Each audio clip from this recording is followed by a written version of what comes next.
jaloko marwa ten Belinda Adhiambo. Koro riwruok mar Azimio la Umoja osingo dhi nyime kod romo magi mag sundo piny owacho mar Kenya Kwanza kuom kalo chik mar omenda magiwacho ni omiyo nengo mar ngima oidho malo mokalo. Ogai mar Azimio Raila Odinga olero ni romo no Tich Abich jumani biro keto mijingo e chenro magi mag keto liet ne serikal mar Kenya Kwanza. Jafwambo marwa Eric Owenga miwa ler mar wachni.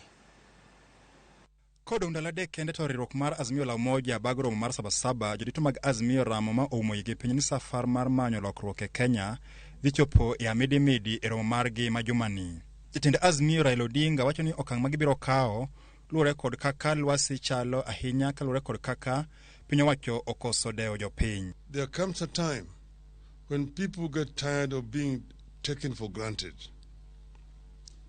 There comes a time when people get tired being taken for fools.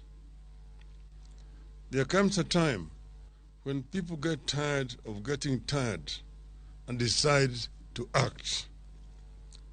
That time has come.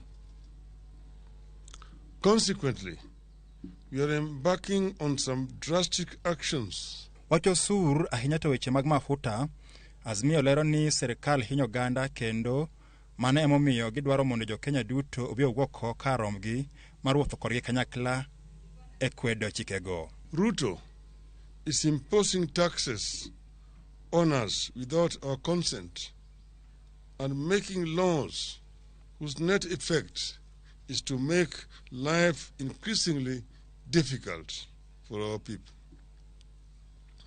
We are here because the taxation situation in the country and its accompanying injustices can no longer be tolerated.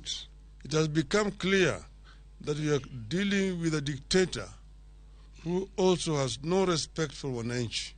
Azimio wacho ni romo magi ok bibedo kotulo kendo ibiro time e yor kwe. We need unity now more than ever.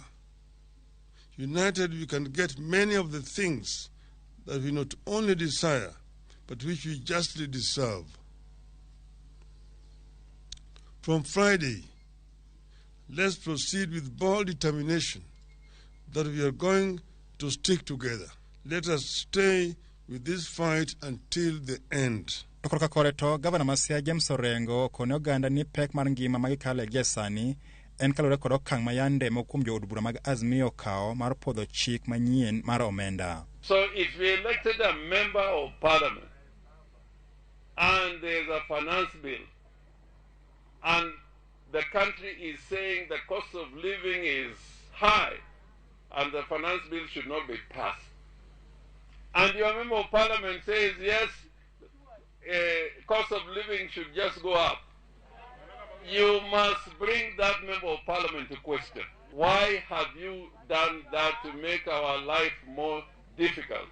The same law that sets up the governments and its institutions like parliament, the courts, the police, etc., allows us to picket, to protest, and engage in boycotts and present petitions. Riwruok mar Azimio la Umoja motele ko Raila Odinga korora monok gibidok chien madhiro piny owacho mar Kenya Kwanza mondo chop gigo magidwaro.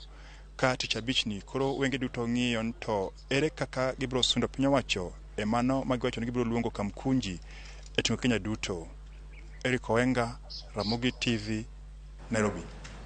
Thoth oganda jo Kenya pod medo yuago